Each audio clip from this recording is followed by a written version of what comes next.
The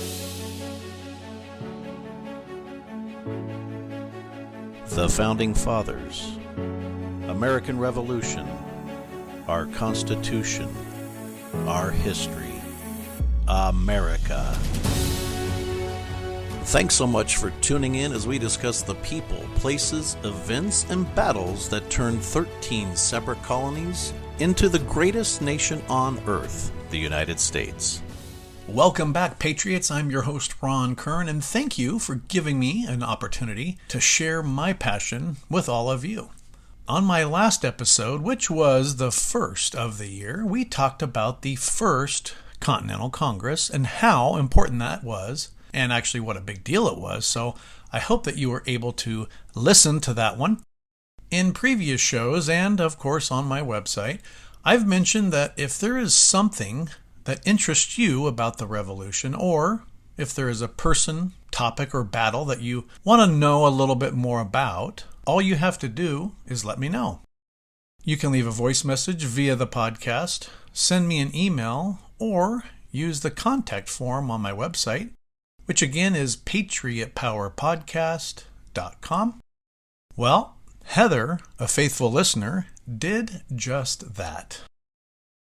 Hi, my name's Heather, longtime listener, first-time caller. I'd love to have an episode focus on Marquis de Lafayette and all of his contributions to the Revolutionary War effort. Thanks for all that you do. I love listening to this podcast, and putting out all of this great information is a treat for all of us. Thank you so much. When people think about Marquis de Lafayette, if they've even heard of him at all, may think of him something like this. He was some French dude that believed in our independence so much that he came over and fought on our side. That, in its most basic form, is accurate. However, as with anybody that I study, the more I find. And with Lafayette, it was more and more and more. It was such an extraordinary life that he had, and the zeal for assisting us, the colonists, fight for independence was really complex on one hand, but pretty basic on the other. But know this, his passion for helping us, nor his motives, should ever be questioned. With the amount of time that I devote studying anything and everything I can get my hands on about the Revolution, my level of knowledge regarding Lafayette was fairly good, or so I thought. The more layers of the onion I peeled back, however, the more I realized just how little I actually knew. This is why I love researching and digging into things to a granular level. There's just so much to soak up and learn. To me, history is not about remembering dates and names. It should bring the past alive and be exciting, allowing you, the listener, the ability to put yourself in their shoes and envision a very clear picture of what I'm talking about, and in the end, have an understanding of the why. We have a lot to learn from Lafayette, Washington, and history in general, which is why it's so critical that we study and understand it. I don't want you to learn about the American Revolution. I want you to experience it. That's my goal with every show, and this one is no different. Lafayette is a fascinating person to study. From his upbringing, how he came to America and why, his personal life, his military life, and his experiences with not just our revolution, but also the French Revolution, it's a story that just must be heard. In reading through his personal letters and looking at the timeline of his life, the more impressed I became and wanted to know more. He intrigued me, and I think as you listen, you too will have the same desire that I had, wanting to know more about the Marquis de Lafayette. What I discovered is his role and involvement in the war itself is a collection of amazements, and when chronicled, it would fill up bookshelves, and well, it has, with many, many books already being written about him. Add to it his childhood and the French Revolution and the remainder of his life, those volumes quickly become a library of its own. What I uncovered during my research for this show were nuggets of several unknown facts, remarkable acts of bravery, kindness, and lived the definition of wanting to serve.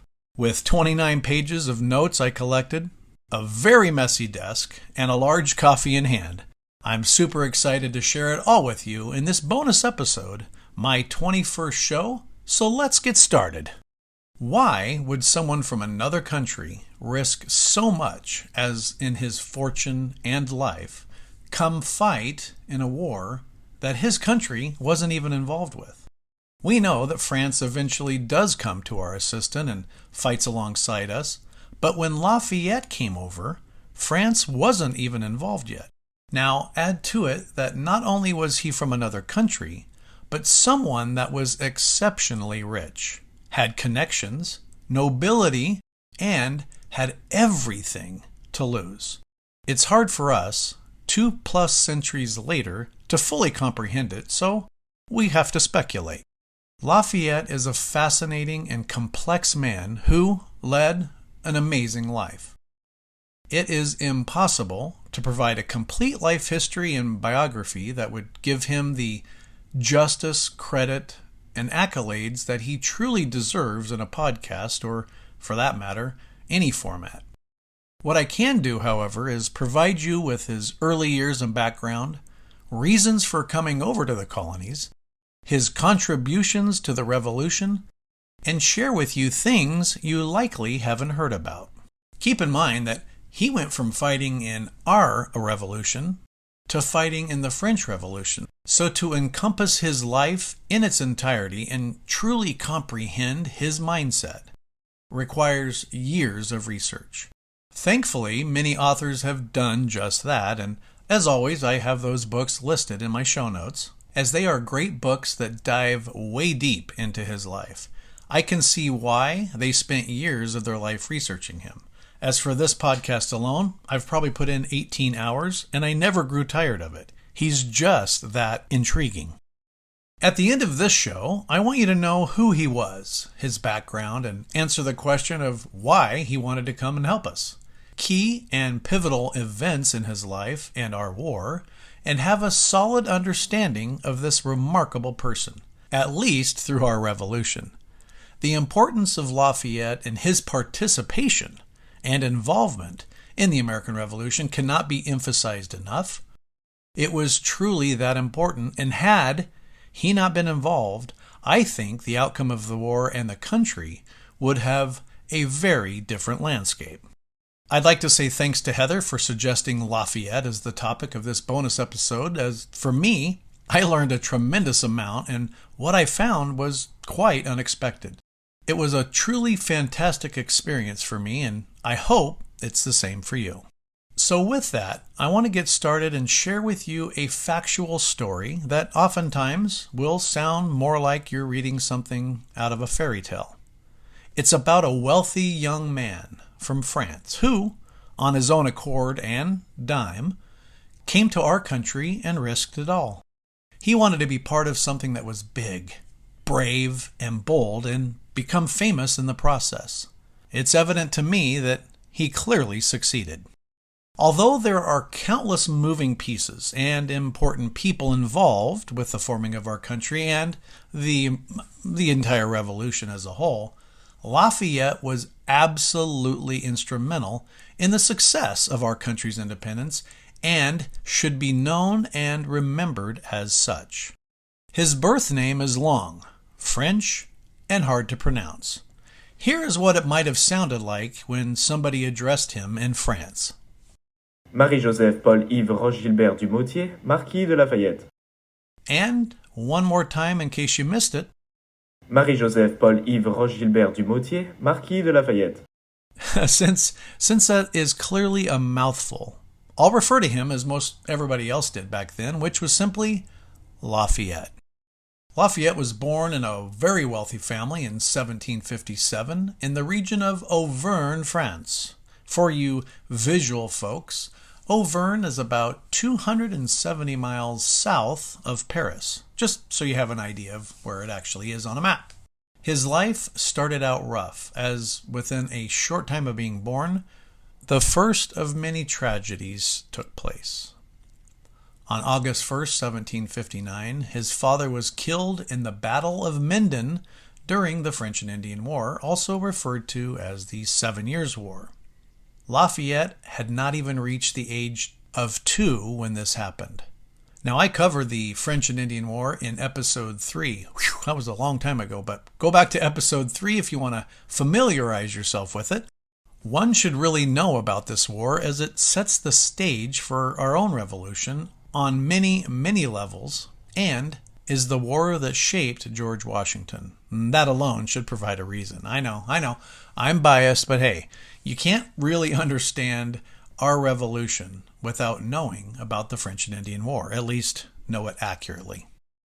France and England literally hated each other, and they had for eons. Due to the fact that his dad died by British hands, it made the hatred and contempt for Britain a very deep and personal one for him, and one that he wanted to avenge sooner than later. He was educated at a military academy and at the age of 13 inherited the title of Marquis. His education, both in military and general studies, was taught by the best of the best. What does being a Marquis mean? Well, it's a title that ranks below a duke, but above an earl, count, and a baron. These titles are for monarchy-type governments, and let's just say having Marquis as a title in your name is a very big deal. In fact, as we'll learn, it came in quite handy once he landed in the colonies. Also, at the age of 13, his mother and 2 grandfathers died, leaving him even more wealth. It was a horrible time in his life, as now he truly had nobody he could call family, but with each passing, he gained more money and more land. This is not the way to get rich, but that is how it happened for him. And rich, beyond imagination, materialistically happened. With his mom's death, though, Lafayette was now technically an orphan. In 1771, at the very ripe old age of 16, he married Adrienne, who was 14 years old at the time, and was a daughter of a wealthy French nobleman, which would be yet another source of wealth for him. His new wife's family was not only wealthy, they literally were the most powerful and prominent family in all of France. Looking at his marriage from any angle showed power, wealth, prestige, and nobility, like to the 100th power. I'm not sure when the term power couple came into being, but they are the epitome of that term. They would spend 33 years together until her death in 1807. Footnote: his marriage wasn't one of what you might expect here in the States to be, like meeting a young, beautiful woman, hopefully, let's definitely not be 14 years old, falling in love, courtship, meeting the parents, having dates, and then marrying for love. This was not how it went down for them, or really anyone with royalty or nobility in their DNA. We all probably know what arranged marriages are, and that is what Lafayette and Adrienne's marriage was. How the people that were getting married felt about it, and how they felt about one another, really didn't matter. In fact, it didn't matter at all. Arranged marriages kept the bloodline and power contained in each respective family, and by joining such people with marriage, it combined their family's history, lineage, money, power, and land. Some people may think that arranged marriages are a thing of the past and happened way back when, but it still happens today. India, China, Pakistan, Bangladesh, Japan, Iraq, Iran, Indonesia, and a couple others still do this. South Korea, Iraq, and Iran are the most stringent, with women in these countries being considered less important and not very valuable at all, and are clearly defined as the property of their husband. And let's not kid ourselves. Arranged is a nice, more politically pleasing way of saying forced. And although Lafayette and Adrienne would differ on several things, They were equally supportive of one another. In reading their letters to each other, it's my opinion they really did, in fact, love one another. End footnote. It's very difficult to compare money, worth, and just how rich somebody was back then and turn it into today's monetary equivalent, on top of comparing French currency to the continental dollar.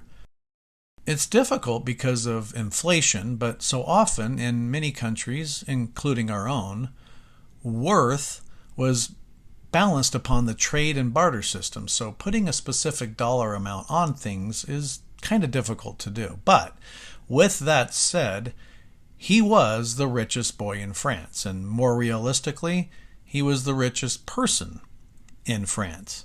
His family line and nobility had great wealth, and in a short amount of time, there were death after death after death on his mother's side, which kept leaving him more money and more land, atop of more money and more land. He was also the only born son, so everything went to him. And for further perspective, if you took France and looked at it on a map, if you took 35% of the entire country, that's how much land Lafayette owned, which equates to roughly 27 million acres. As I said before, it's difficult to say he was worth X amount in today's dollars, but what I could figure out and glean from other experts on the topic, including his land ownership and inheritance, plus his yearly salary today, it would be somewhere in the neighborhood of $750 to $900 million. Although that is a dollar figure we hear often, it's truly hard and difficult to comprehend just how much money that is, and my estimate is probably shooting low. His salary alone in US dollars was about $2.44 million alone every year. How would you like to make that much for doing, well, what was his job again? It was pretty much just being alive. He didn't have any duties or a job per se to speak of. The benefits of being born into nobility. When Lafayette was young growing up, he lived on the outskirts, out in the country. And although he was wealthy, he preferred to be away from the city, and he enjoyed running and playing, and as boys do, running through the forest, and just really enjoyed the outdoors. And once his wealth accumulated to such a point, that's when they moved in closer to the city. So in theory, he was a really, really rich country kid, and he enjoyed the space, freedom, and all outdoor activities. When we picture somebody in history that were very, very important, and all we have is statues and paintings that to go by, we sometimes don't know really, like, what were they like? What did he look like? And Lafayette, he was a bit of an awkward kid, like, you know, the kid in class you remember who was lanky and he grew like way too tall, way too fast. Lafayette was like that kid, and he actually grew to 6 foot tall, which was much taller than the average height at the time. And he had a strawberry blonde type complexion with blue eyes and freckles, and was really all arms and all legs, which did not help his clumsiness. And there's a famous story about when he was dancing with a lady at a fancy ball. He was dancing with who would soon become the future queen, and pretty much fell flat on his face. Of course, it embarrassed him greatly. And I say this not as a figure of speech. He literally tripped and fell on his face, landing at the feet of Marie Antoinette. And this embarrassment would stay with him the rest of his life. And it was another reminder on how he did not like and overly respect, nor want to be in this nobility type of lifestyle that he had no control or choice of being part of it or not. It came to him by being born into it. He also spoke in a way that would be comparable in America to a country boy from the South. He was a little hard to understand and a bit rough around the edges. Being refined and knowing how to bow and what to say and how to say it and all of those fancy things was not something that he put a lot of importance on. Then, of course, once he went to Versailles, it was blatantly obvious that he was different than everybody else there. His clothes were dated, he sounded funny, he was tall, lanky, awkward, and he just did not fit in. He went to school with top nobility, 3 of which were princes. As a teenager, being different and standing out is not something that you usually want, and it made him uncomfortable most of the time. He never really settled into nobility. The fanciness of being the elite rich and hobnobbing with royalty, it never really suited him, and most certainly did not align with his dreams, aspirations, and the goals that he had already set for himself.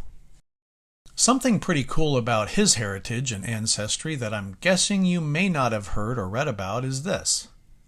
His ancestors fought right alongside Joan of Arc and even in the Crusades.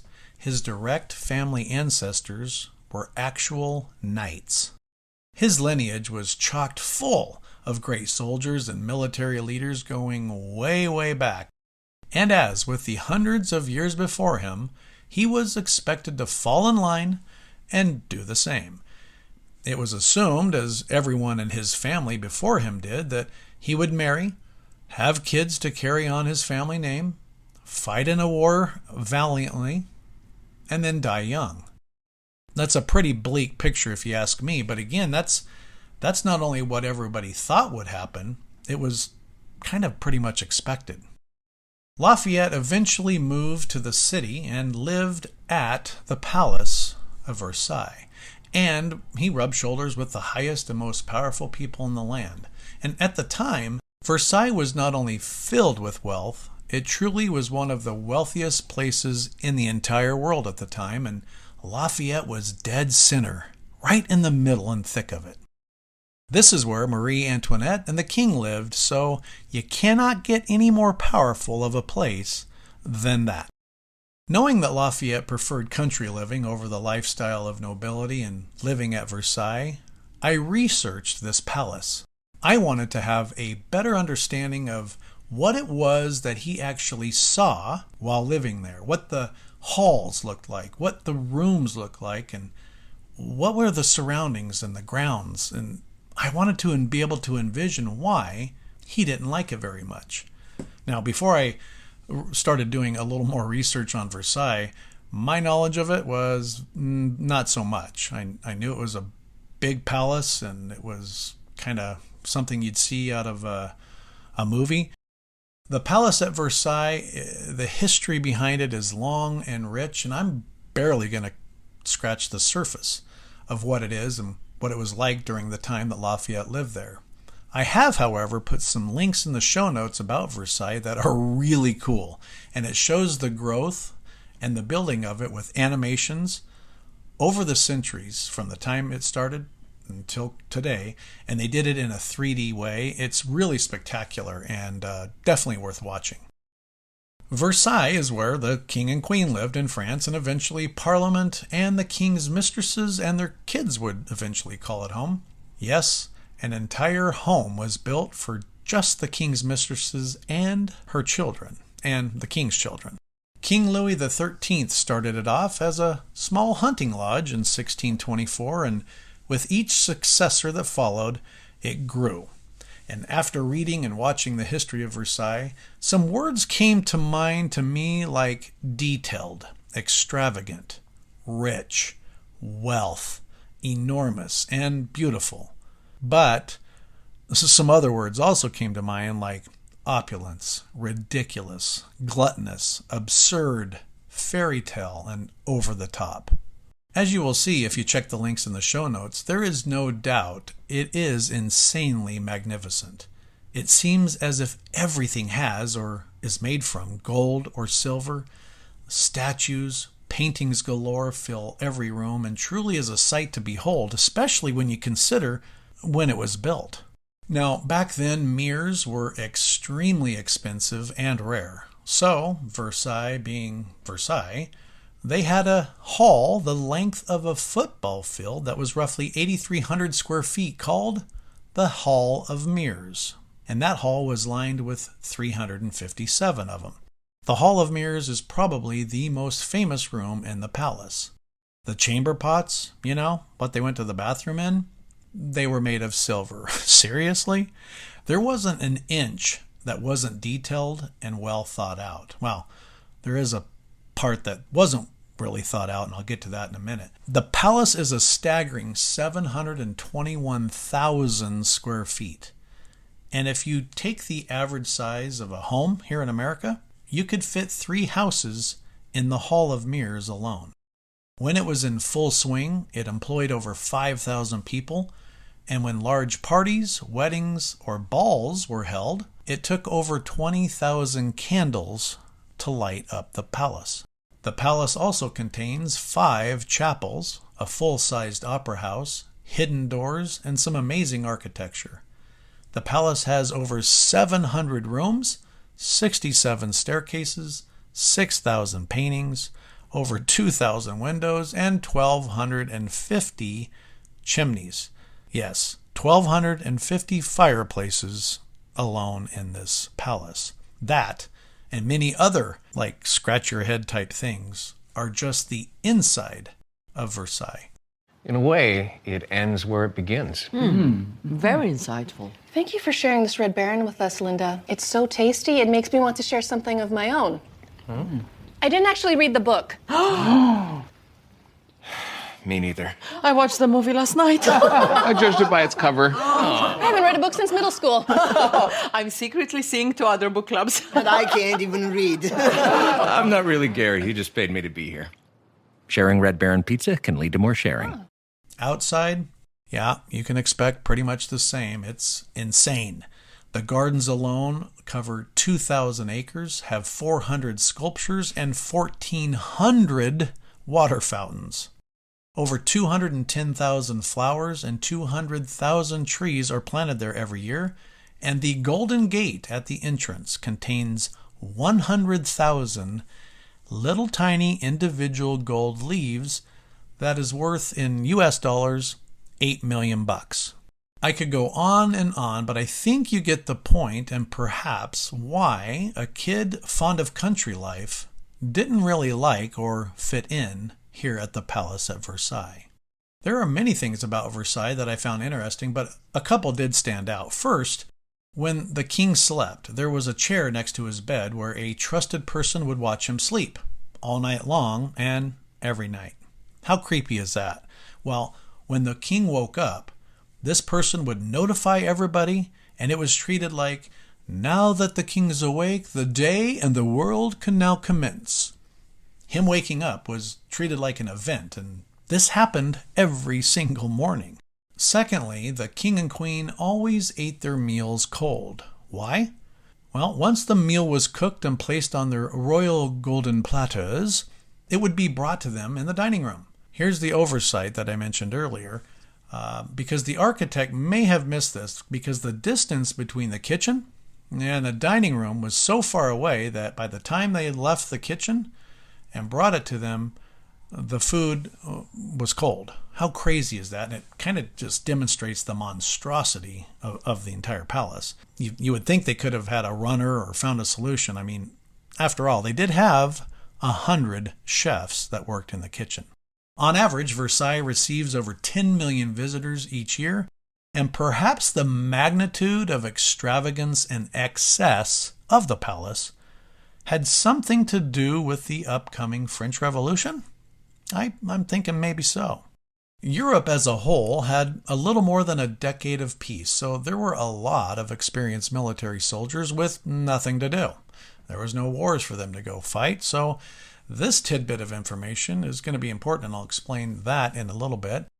After the French and Indian War, France realized that how they had been fighting wars wasn't really working, so I'll say they reorganized the hierarchy and the entire army, which pretty much in doing so put Lafayette in the reserves. It bumped him from the military, and it dashed any hopes of future glory in battle that he had dreamed of since a little boy. Lafayette and many of his relatives and friends became Freemasons. In Europe, this was a dedicated brotherhood, and they believed popular sovereignty and the struggle for the rights of men. This was not just a cool club or something neat to belong to. He believed in this deeply. There was someone else who was a Freemason across the ocean, whom he would soon meet, and that was George Washington. Footnote.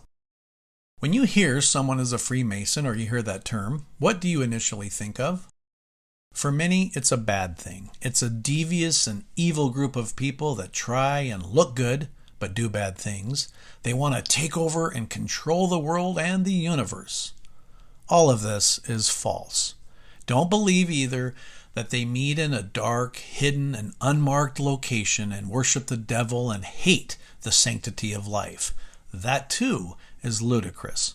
Being a Freemason has been demonized in both print and movies for centuries, and to be blunt, it's all garbage. A Freemason is someone that is a member of an international order which was established for mutual help and fellowship with each other. In short, it's a plan to make the world a better place, one person, one member at a time. I personally know several Freemasons, and they aren't evil. They're not trying to dominate the world with some secret agenda. They're not working in the back shadows behind a curtain. They're very nice and solid people who contribute to society in a positive and healthy way. And generally, their focus is on helping and serving others. It's true. Every group and organization has their whack jobs and their bad apples, but what people have concocted over the years about Freemasons is pretty laughable in my opinion. Who else was a Freemason that you might have heard of? In addition to Lafayette and George Washington, we can't leave out other founding fathers, including Benjamin Franklin, Aaron Burr, Paul Revere, or John Hancock. 9 signers of the Declaration of Independence and 13 who signed the Constitution were also Masons. Civil rights activists Booker T. Washington and Thurgood Marshall were also Masons. So was Henry Ford and Harry Truman. So were astronauts John Glenn and Buzz Aldrin. John Wayne, Harry Houdini, Richard Pryor, Colonel Sanders from KFC fame, John Elway, Arnold Palmer, Scottie Pippen, and even Mozart were Freemasons. Lewis and Clark, Davy Crockett, Teddy Roosevelt, and Mark Twain also joined this organization and were Freemasons. From this very small list, I think you can make a logical and educated decision on the legitimacy and purpose of what being a Freemason is. End footnote. Let's jump ahead a couple of years after his marriage, so now Lafayette is the ripe old age of 18 years old. He was promoted and given the rank of captain in the French army. Why? Because he deserved it? No. He didn't really earn it. He didn't create plans or strategies, and he never was in any battles. So he received this rank due to his nobility, but he did sincerely want to grow, learn, and fight for the French army and to make a name for himself. He had an inner desire to fight for justice, regardless of his title. I will also mention that he did want to become famous, and so that was always in the back of his mind. So now he had the rank in the French army. He had the military training. He had an impeccable uniform and an eagerness to do great things. All he needed was a place and an opportunity, both of which were not going to happen in France, or Europe for that matter, anytime soon. On a date that Lafayette will remember and speak of frequently for years to come, he meets the Duke of Gloucester, the brother of King George III, while he was at a dinner party in Metz, France. The date was August 8th, 1775. This is where Lafayette hears for the very first time about the rebellious colonists in America, defying their king to protest a system of taxation. And now the protest had turned into actual fighting. He then learns about the Battle of Lexington, the taking of Fort Ticonderoga, and he also hears that George Washington was now in charge of the Continental Army. This is also the time in which Lafayette decides to enlist as a volunteer in the American Army and fight for the colonists. This date is a turning point in his life, and he saw it as an opportunity to prove himself as a military leader and also to gain glory for France and, of course, for himself. He had received his commission from Silas Deane, who was a liaison between France and the colonies and had a beaming recommendation from Benjamin Franklin.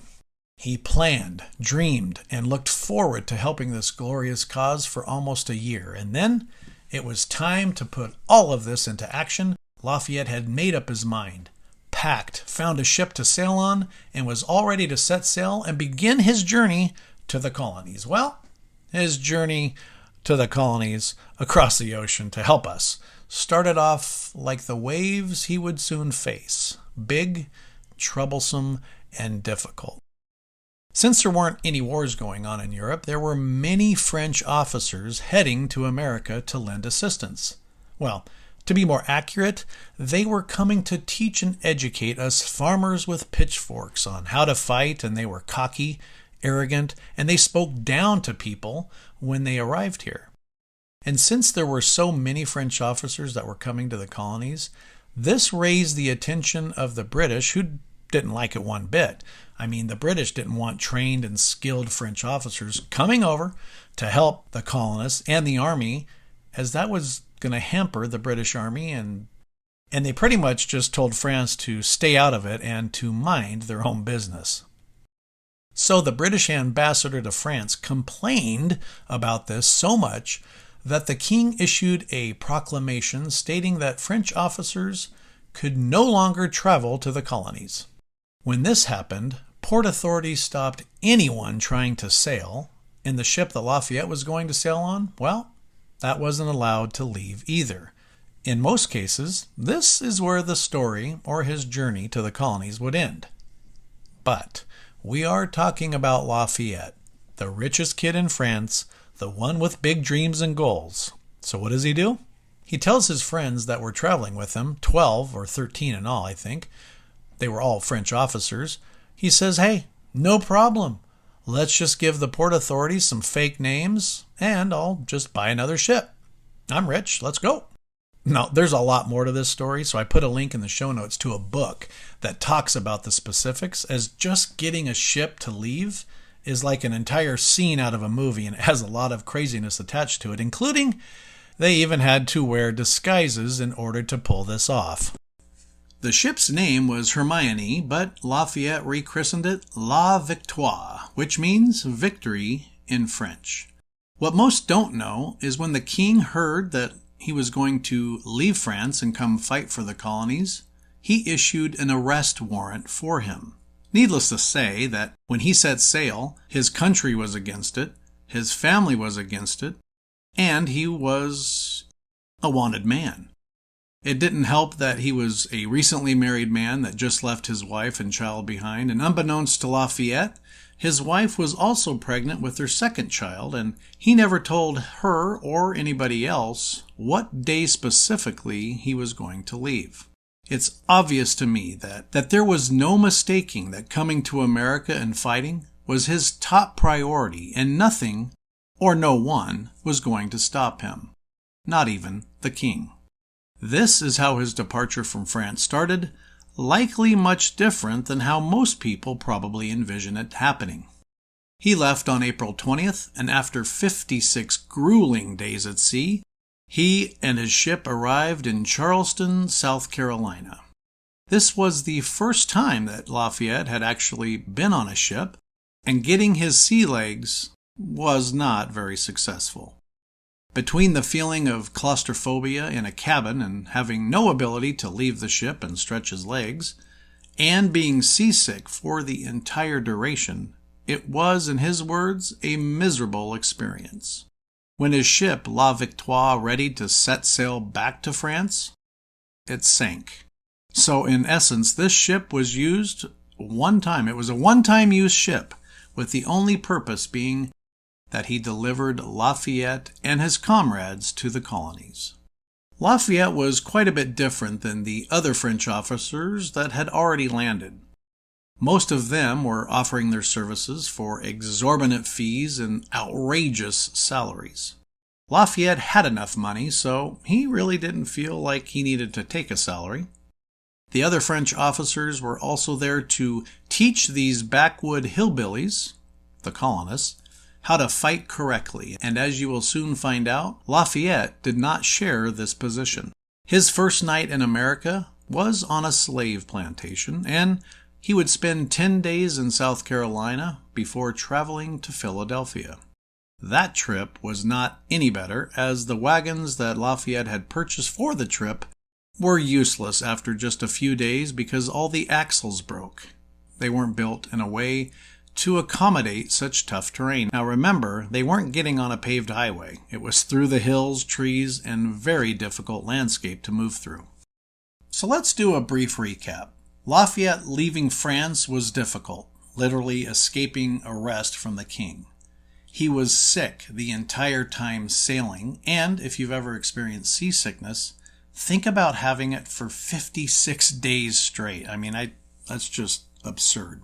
Then, after he arrives, all the wagons break down. It was pretty remarkable to me that he didn't stop at some point and say, hey, maybe, just maybe, these are all signs that I shouldn't be doing any of this. And to heck with it. As whether by land or sea, and to countries, it had been filled with obstacle after obstacle the entire way. Lafayette arrived in Philadelphia on July 31st, 1777, and received his commission by Congress, this time in person, as Major General in the Continental Army. He then went to City Tavern, and there he would meet someone who would change his life forever. In my last episode, I go into great detail about the history and significance of City Tavern, so I won't do that again now, but listen back to it, as the history of that tavern is pretty darn amazing. So when Lafayette was at City Tavern, he sat down and was introduced to the one and only George Washington. The meeting took place at 10 p.m. After expressing a desire to serve under Washington, he had just this one time to make a first impression. George Washington by then had been introduced to countless French officers, all wanting to teach him and his army how to do things, how to fight, and again, they were very arrogant and cocky, both of which Washington disliked greatly. With Lafayette, though, it was quite the opposite of what Washington had experienced with previous introductions. When asked what Lafayette would propose Washington do, Lafayette said, "General, I am not here to teach. I am here to learn." That in itself impressed Washington greatly. Such a dark contrast to what every other French officer was touting. It probably did not hurt either that Lafayette refused taking a salary, and both of them were Freemasons.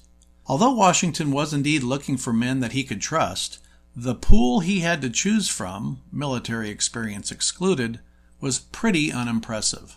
Washington at the time of this meeting was 45 years old, and Lafayette just 19. Can you imagine how Lafayette must have presented himself and been in the moment to have impressed Washington? Washington was not a guy who was easily impressed, and although he did like Lafayette a great deal, he would have to walk the walk to truly impress Washington. The other thing that impressed Washington, and many others, was although it was broken and imperfect, Lafayette used English, not his native language, to talk with everyone. Most other officers would rattle off their French using interpreters, but even then their condescending tone could easily be noticed. Not so with Lafayette. Already decked out in his Major General's sash, Lafayette was awestruck when he met Washington. Lafayette would later write about their first meeting, quote, "Although he was surrounded by officers and citizens, the majesty of his figure and his height were unmistakable." Washington understood very well the significance of Lafayette's diplomatic value, so he invited him to tour the Delaware River fortifications the next day, of which they did. Lafayette thought, due to his rank, of which was just one level under Washington, that he would soon be assigned a command and fight. Washington, with pretty clear instructions from Congress, said it was more of a political show and for good appearance, not really a, quote, real position where he would lead men and fight, and definitely do not let any harm come to Lafayette. Are you a forward thinker? Then you need an HR and finance platform that thinks like you do. Workday is the AI platform that helps propel your organization, your workforce, and your industry into the future. Workday, moving business forever forward. This created a dilemma for Washington, who would then write to Congress, quote, "If Congress meant that this rank should be unaccompanied by command, I wish it had been sufficiently explained to him." Washington invited Lafayette into his military family as an honorary aide, or so he thought that is all that he would be. This meeting between Lafayette and Washington would be the start of a lifelong friendship. Washington, who did not have any children of his own, was larger than life, a now known internationally celebrity type, the father of his soon-to-be country, and Lafayette was an orphan, always wanting but never having a father figure. It was truly something special, a bond that in many ways words truly fall short in capturing its uniqueness and quality, but I'll do my best, and you'll hear more throughout this show about their connection. Footnote: Washington never had any children of his own. It's clear it wasn't due to Martha, as she had children from her previous marriage, and after my research, I believe it's likely due to either George Washington having tuberculosis or possibly when he had smallpox in 1751. Tuberculosis can cause a blockage that acts the same way that a vasectomy does. I suppose we'll never know for 100% certainty. On one hand, having no direct descendants of Washington is a travesty. But on the other hand, can you imagine being a son or daughter of George Washington and trying to live up to that? Like, how could you ever compete with that? Either way, he never would have children of his own, and I'll presume that God knows best for the reasons. End footnote. Washington referred to his closest aides and generals as his family. So when he said Lafayette was part of it, Lafayette took it literally. Whether it was a little confusion in the language, or difficulty in understanding English metaphors, or maybe it was just wishful thinking, or perhaps all three, Lafayette considered himself just that, in Washington's family, now an adopted son. It would not take very long for Lafayette to prove himself to Washington and that he could fight. He was serious about the cause, and that he could lead men in battle. Lafayette was involved in 8 battles during the Revolutionary War, and although all were important and he did great things, I'm going to focus in detail on just one, but I do have links to all of the battles he fought in, nicely organized in our show notes.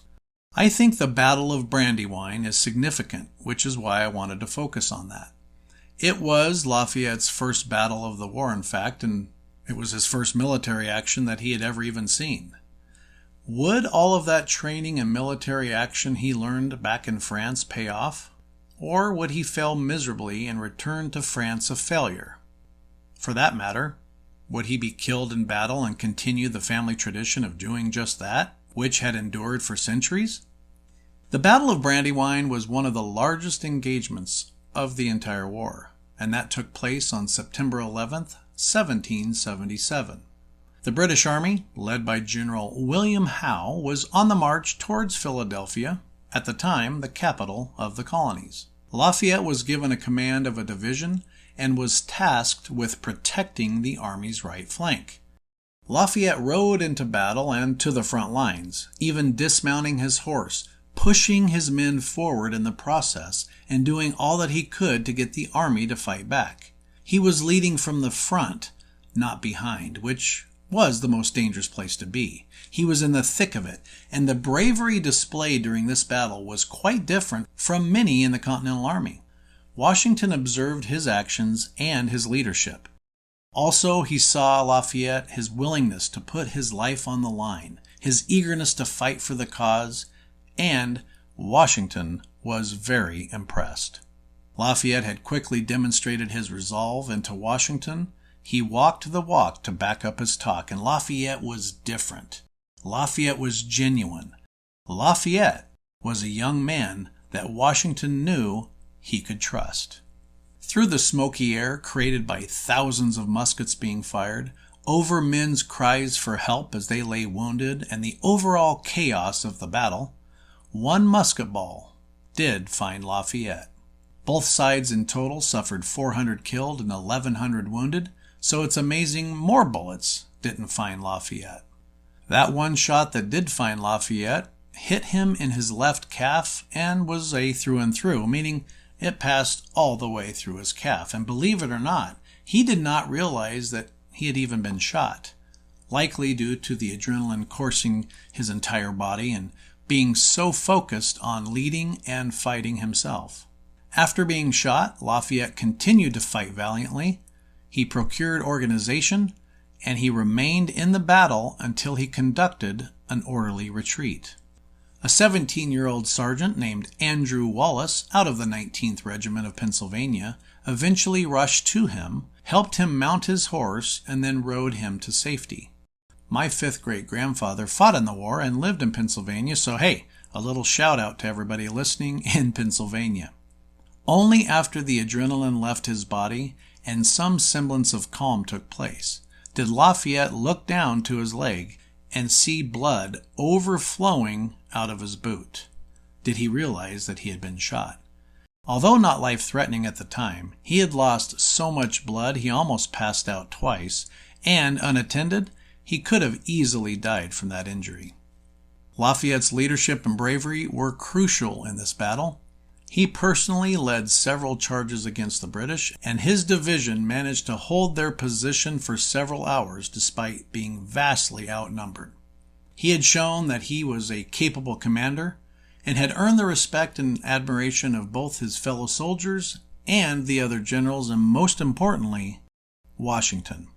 Later that evening, after the retreat, he was taken to a town called Chester and then to Bethlehem, where many of the other wounded Continentals were receiving care. Washington sent his personal physician to take care of Lafayette with special orders and instructions, which were, quote, "Take care of him as if he were my son." Think about that statement. They hadn't known each other for very long, yet George Washington is going to send his own personal doctor to tend to him and then tell them, you better treat this guy and make sure he's okay. You better treat him as if he were my own son. There was something very, very special taking place, and the bond between them was growing rapidly, deeply, and sincerely. Some say that Washington did and said that because if Lafayette died, the connection to France would be lost and potentially the war too. I'm not oblivious to the fact that Washington knew the importance of the political power that Lafayette held, but I do believe what he did for Lafayette in sending his own doctor came from a place in his heart, his honest concern for him, and his recovery. Writing to his wife, Lafayette said, quote, "His tender interest for me soon won my heart to him when he sent me his personal surgeon. He told him to take care of me as if I were his son because he loved me like one." When Lafayette was interviewed in 1824, he said this about the battle, quote, "The ball went through and through. I was on foot when I received my wound. A part of our line had given way, but a part still held its ground. To these I repaired. To encourage my comrades and to show them I had no better chance of flight than they did, I ordered my horse to the rear. The news of me being hurt was conveyed to the commander-in-chief with the usual exaggerations in such cases. The good General Washington freely expressed his grief that one so young and a volunteer in the holy cause of freedom should so early have fallen. But he was soon relieved by an assurance that my wound would not stop short of life, when he sent me his love and congratulations that matters were no worse. He continued, I could do no more. Becoming faint, I was carried into a house in Chester and laid on a table when my wound received its first dressing. The enemy continuing to advance, I was removed to Bethlehem, and thence in the coach of President Lawrence, who was the president of the Continental Congress, where I remained until so much recovered as to be able to repair to headquarters. It's so cool to hear a story from a third party or a historian and then read what he actually experienced and said. And oftentimes you'll see that these aren't necessarily matching up, but in this case, it was pretty much the same story. So it's just fun for me to get that first-hand experience, that first-person view, as it were, So it's long, but I thought you might enjoy it. Unfortunately, the Battle of Brandywine ended in a defeat, but Lafayette's actions were not in vain. His leadership and bravery had bought valuable time for the Continental Army to retreat and regroup, and the battle was a turning point for Lafayette's career. He went on to become one of the most respected and revered officers in the entire Continental Army. Lafayette would return to France briefly, laying down the groundwork that resulted in over 6,000 French troops coming to fight alongside the Continental Army. He would then return to America and continue his efforts in securing independence from England. Just 3 months after Brandywine, he would join George Washington during the winter quarters at a very famous place called Valley Forge. Lafayette enjoyed the men's admiration of Valley Forge, and he had spent his own money on his men for uniforms and anything else they needed previously. Had there been any food or clothing to buy at the time, he would have, but since there wasn't, many men went without blankets, food, and in some cases, clothing. At the end of the entire war, Lafayette had spent roughly $200,000 of his own money on men that were under his command. Lafayette also worked very closely with Baron von Steuben, who helped create order and turned the collection of men into a drilled, organized, marching, and orderly army. Here at Valley Forge, they really became an army, a real army, and Lafayette helped von Steuben create a manual for the army, of which many things in that are still used today in the Army Handbook. While at Valley Forge, there was a very famous event called the Conway Cabal, which, in short, was an attempt to remove George Washington as commander, in part for losing Brandywine. Part of this cabal, knowing how close Lafayette and Washington were, was to get Lafayette out of the picture for just a little bit. Washington and Lafayette did not like this idea of going out and invading Canada to get the territory back under France's control, but they eventually agreed under certain circumstances. Lafayette would only take and follow orders if they were from Washington himself. He would not take them from Congress, and he would not even take them from a newly created Board of War, which was a complete joke that I won't go into here, and that he could choose who Lafayette would take with him. Congress agreed. Interestingly, one of the officers Lafayette chose was Captain Pierre L'Enfant. If this name sounds familiar, it is because later in 1791, L'Enfant would create the design and layout of Washington, D.C. Lafayette knew that this assignment to Canada was not quite on the up and up. He showed his maturity and boldness during this time and sent scathing letters to the President of Congress and that dreaded Board of War, blasting everyone, telling him his true thoughts about them and this worthless expedition.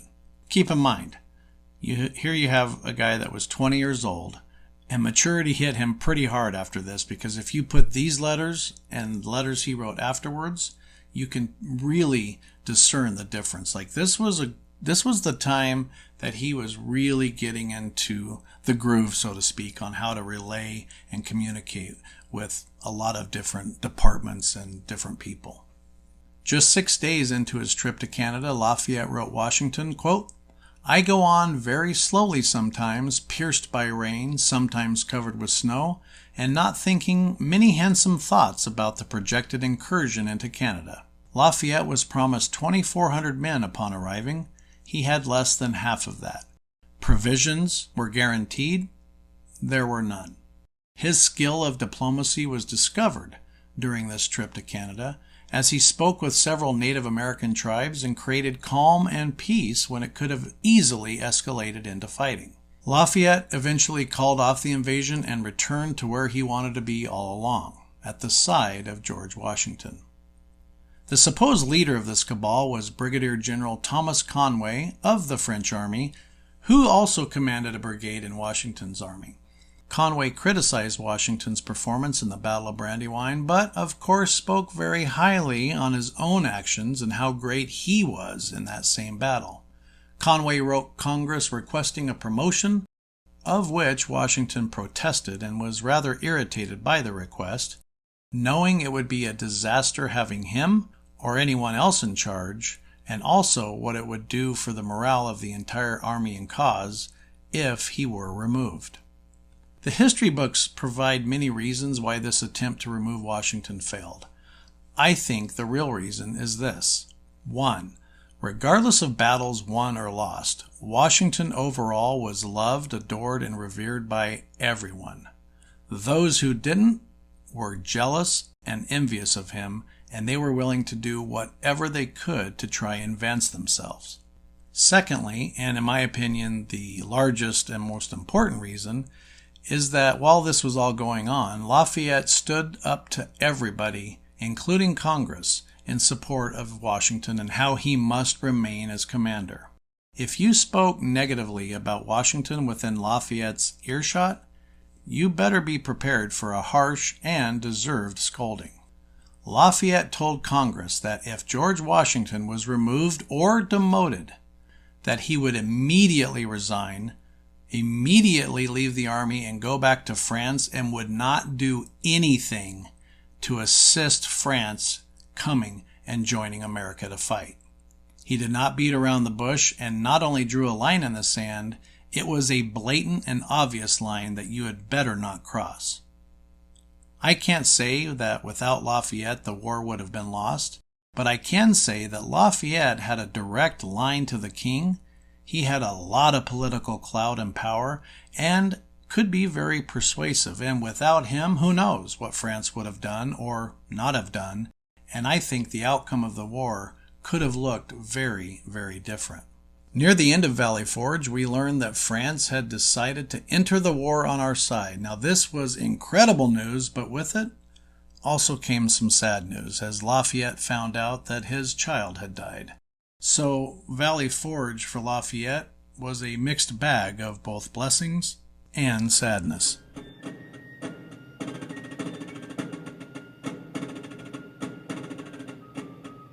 If you like my podcast and what I'm doing, and you want to support it, I have a few ways that you can do that. Word of mouth is certainly the best way to advertise, so please tell your friends and family about this podcast. It's kid-friendly too, so you can share it with teachers and schools if you want to. Podcasts that have a lot of reviews are just found easier. So if you have a few seconds, and literally that's all it takes, go to the bottom of my podcast, click the number of stars that you feel it is warranted, and that's it. You can write something if you want, but that's not necessary. It literally takes you just a few seconds. Lastly, we have some pretty cool patriotic gear on our newly launched online store. We have mugs, t-shirts with famous and important revolutionary quotes. Thanks for your consideration, and now, let's get back to the podcast. I'm going to jump ahead to the end of the war and discuss Lafayette's contributions at Yorktown. Now, Yorktown is considered by almost everybody the last battle of the war. In actuality, it was the last large-scale battle and then siege of the war, but skirmishes and fighting would go on for 2 more years throughout the colonies. Yorktown all but ended the war, but not the fighting, and John Laurens was killed in a skirmish a year after the victory at Yorktown. It was a senseless and unnecessary death. In the aftermath of the Battle of Brandywine, Lafayette remarked about John Laurens, quote, "It was not his fault that he was not killed or wounded. He did everything that was necessary to procure one or the other." Laurens was very good friends with both Alexander Hamilton and Lafayette. Backing up a little bit, I want to talk about what happened at Yorktown that involves Lafayette specifically. I won't go into great detail about the battle, the plans, all the ins and outs, but it is important to understand what part Lafayette played in one of the most famous and important battles of the entire war. Lafayette had led a successful attack on British fortifications on the left flank of the American lines.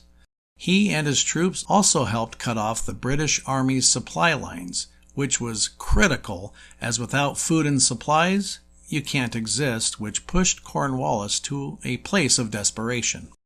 Lafayette was involved with the negotiations of surrender, which resulted in 8,000 British soldiers putting down their muskets and giving up. After the war, Lafayette helped to secure the release of American prisoners of war who were being held by the British in brutal conditions on prison warships. As the last surviving Major General of the Revolutionary War, President James Monroe invited Lafayette to come back and visit the 24 states 50 years after the Revolution. Lafayette did come back, and he visited every state in a tour that was popularly called Farewell Tour of America, where Lafayette was celebrated and hailed as a hero everywhere that he went, even by President John Quincy Adams and other figures. In the New England area alone, Lafayette made over 170 stops. Lafayette visited both large and small cities and stopped, it seems, everywhere he could. He didn't confine himself to only the state houses and official government-type locations. He even stopped at schools and businesses. One letter I found that warrants mentioning is when he visited a school, and the following was written about it. Now, I just have to say, I don't know how I stumbled across this. I think I was in the 15th rabbit hole of the 10th rabbit hole of my research.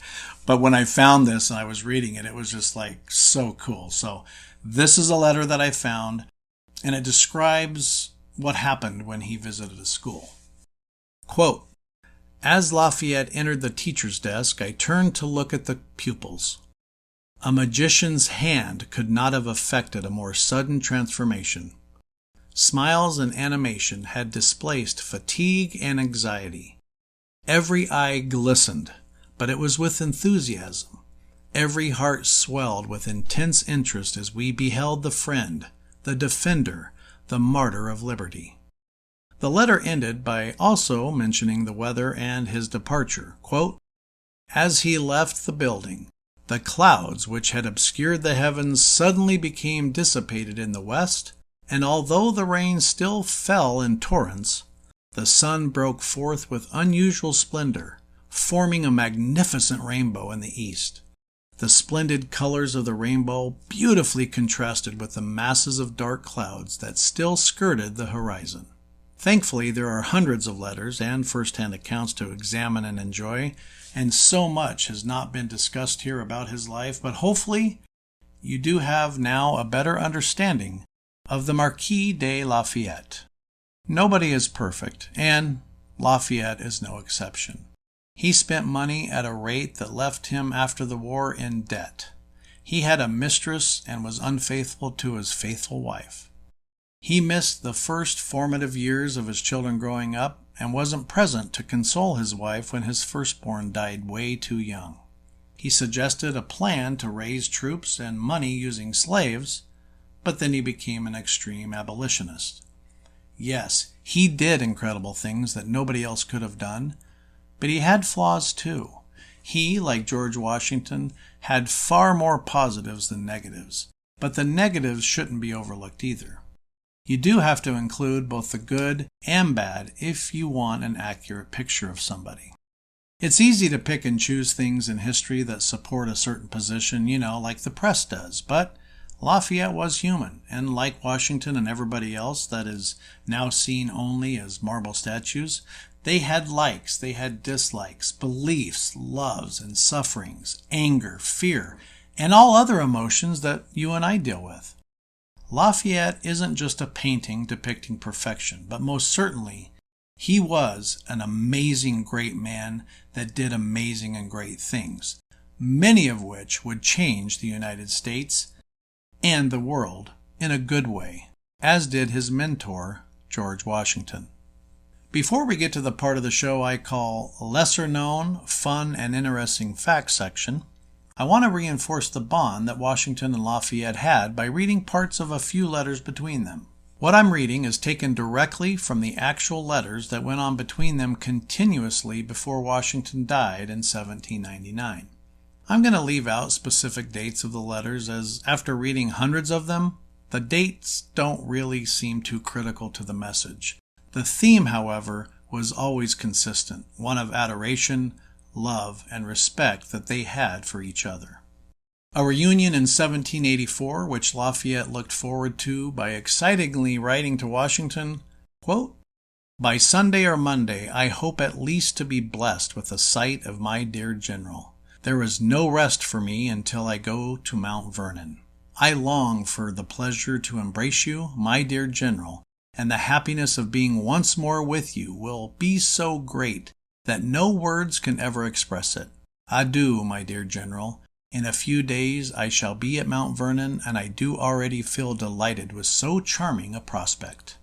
After this visit was over, Washington wrote, "In the moment of our separation, upon the road as I traveled, and every hour since, I have felt all that love, respect, and attachment for you, with which length of years, close connection, and your merits have inspired me. I often asked myself, as our carriages separated, whether that was going to be the last time I ever should see you.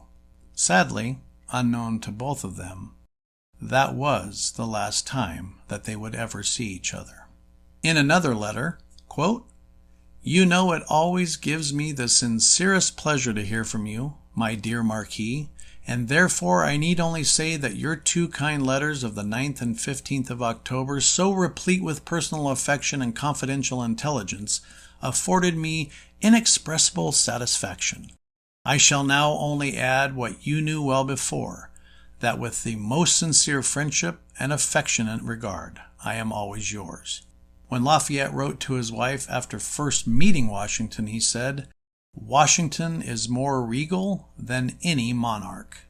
There is also the story, probably my favorite, of after the Battle of Monmouth.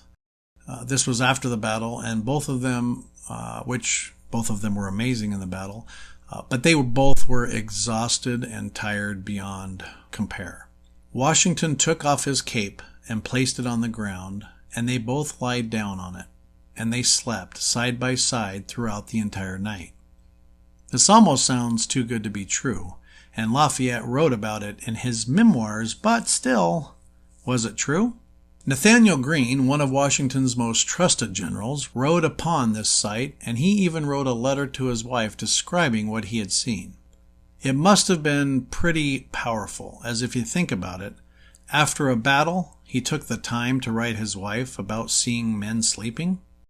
But these men were George Washington and Marquis de Lafayette, so it makes sense and so thankful that he actually documented it. The too good to be true story actually did happen, and if you picture this in your mind as I do, what an unbelievable and touching moment. It's funny that such an endearing moment would be created by two magnificent men, and they weren't even aware of it happening. They literally slept right through it. The king and his knight recuperating. The father and son sleeping. This is also the only recorded moment ever where Washington not only allowed, but offered someone to rest alongside him. You know all the stories about people loving Washington so much that they rush up to him and shake his hand and hug him and kiss him. You know all those stories? If none come to mind, don't beat yourself up. It's because it never happened. Well, almost never. At the Battle of Monmouth, after Yorktown, and several other occasions, Lafayette rushed up to Washington, hugged him tightly, and kissed both of his cheeks, as French people do. Nobody ever dared even touching Washington, let alone hugging and kissing him. This was unheard of, and even his own family wouldn't show this much affection. Lafayette is the only person who did this and was allowed to do this, which tells us a great deal about their bond, friendship, and respect that they had for one another. In 1824, Lafayette visited Mount Vernon to pay respects at Washington's tomb. His personal secretary wrote, quote, "Lafayette descended alone in the vault, and after a few minutes thereafter reappeared. With his eyes overflowing with tears, he took his son and me by hand and led us into the tomb. We knelt reverentially near his coffin, which we respectfully saluted. We mingled our tears with his." As mentioned earlier, after our revolution had ended, Lafayette went back to France and fought and participated in the French Revolution. His actions, participation, and all that transpired would take another show dedicated to it. Well, that's exactly what I'm going to do. For the first time ever, I'm going to have a part 2 for a bonus episode. And as a teaser, Lafayette spent 5 years in prison and is thought of and remembered in France nothing like he is here in America. Lafayette is an amazing man to get to know and learn about, who risked it all. He left a life of luxury and being pampered, having all the money, wealth, and power that one could ever dream about, to come fight in our revolution. He spent hundreds of thousands of dollars of his own money on his men. He was injured more than once in battle, and he became a leader in the revolution, not only becoming a great military general, but a close, dear, and great friend of George Washington. He didn't just talk about doing big things, he did them. He didn't hope, he made it happen. He rightfully deserves the respect, honor, and gratitude from our country for what he did in gaining our independence. Keep in mind, I touched on a small part of his experience here, as there were 7 other battles that he was involved with and did many other things, but I'm hoping that you have an appreciation for Lafayette and that you know him just a little bit better. You can also fill in some of the gaps, so to speak, and learn lots more about him by visiting my show notes, which is a giant resource that accompanies every single show that I do. Can you feel it in the air? That sudden shift of mood? It's the perfect time to shed the winter blues and experience the revitalizing qualities of driving a Lincoln. It starts with the Lincoln Spring Sales Event. So step outside and visit your local Lincoln retailer or Lincoln.com for some seriously mood-enhancing offers on current and past Lincoln models. Your transformation awaits. Learn more at Lincoln.com.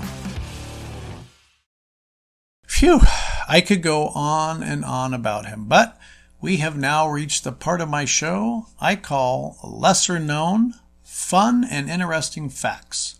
And what you will notice is it's amazing just how many times that Lafayette was present during many important and history-making moments. We've reached the part of the show called Lesser Known, Fun, and Interesting Facts. Lafayette was only 19 years old when he came to America to fight in the Revolution, and he came without any battlefield experience. He was the youngest major general in the Continental Army. He was given the nickname Hero of Two Worlds for his role in both the American and French revolutions. This is a title of a book listed in my show notes, which is an excellent read, and I highly recommend getting it. It's available on Audible too, if you prefer audiobooks. The Marquis de Lafayette corresponded with the first 7 United States presidents, but he devoted most of his parchment paper to George Washington. In 1785, Lafayette sent 7 large French hounds across the Atlantic Ocean as gifts to Washington. Washington then bred them with another breed, creating what we now call today the American Foxhound. Lafayette named his only son George Washington Lafayette. He once wrote about the American Revolution that, quote, "Humanity has won its battle. Liberty now has a country." Lafayette's death was caused by similar circumstances as Washington. Washington rode his estate in a snowstorm and came inside drenched in sleet, very cold, and wet clothes. Not wanting to keep his guests waiting on him, he sat down for dinner in those clothes. 3 days later, he died from a throat infection. Lafayette went for a walk out in the rain, caught pneumonia, and passed away from it. After surviving countless battles, musket balls that went through their clothing, and countless other dangerous situations and diseases, both would die from what today could be cured easily with antibiotics. When Washington first was told that Benedict Arnold was a spy and had proof in his hands, Lafayette was there present with him. George Washington ordered Lafayette, with all resources provided to him, to hunt, find, and kill Benedict Arnold after he was discovered as a spy and traitor. Lafayette, as with everyone else who tried, and there were many, were unsuccessful in completing that task. Lafayette was on the board that found John Andre guilty. Andre was a British officer who was communicating with Benedict Arnold during his treasonous plot. Since Andre was in civilian clothing, he was considered a spy and the sentence was death. Andre was extremely good-looking, smart, could speak as many languages as he could play instruments, and was loved by everybody that met him, on both sides.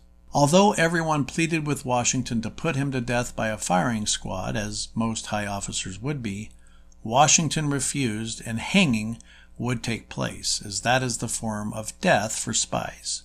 At his execution, many, including Lafayette, wept. Lafayette said, quote, "All the court were filled with sentiments of admiration and compassion for him. He behaved with so much frankness, courage, and delicacy that I could not help lamenting his unhappy fate. This was one of my most painful duties I ever had to perform." Alexander Hamilton, at the time he was Washington's aide-de-camp, was called upon by Washington.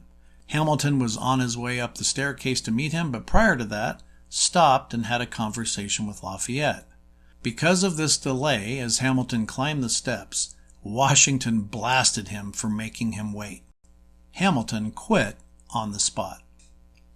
Joseph Plum Martin, who served in the Continental Army during the American Revolution, wrote in his memoirs that Marquis de Lafayette was a most gallant and brave officer and was much beloved by the soldiers. I have a link to Martin's book in the show notes. It's a pretty fascinating read. Lafayette was the first foreign officer to command an American unit in the Revolutionary War. He was also the first foreign dignitary to address the House of Representatives. Lafayette requested to the king and everyone at Versailles to send the French army to assist countless times. It is because of Lafayette that France sent not only one large army, but two, and eventually officially joined the war to fight on our side. Lafayette was called the Conqueror of Cornwallis and is considered by many the hero and reason for the victory at Yorktown. There are many more fun facts, but several of those involve the French Revolution, so I'll save them for my first ever bonus episode, Part 2. Also, we are now on more platforms, including iHeartRadio, Amazon Music, and many others, and you can find all of them by visiting patriotpowerpodcast.com and then just click on Podcast. Please consider supporting my show by becoming a show sponsor, visiting the online store, and also just sharing this podcast with your friends and family. My next episode will continue with the timeline of the Revolution, and there we have reached the point of the very first battle of the Revolution.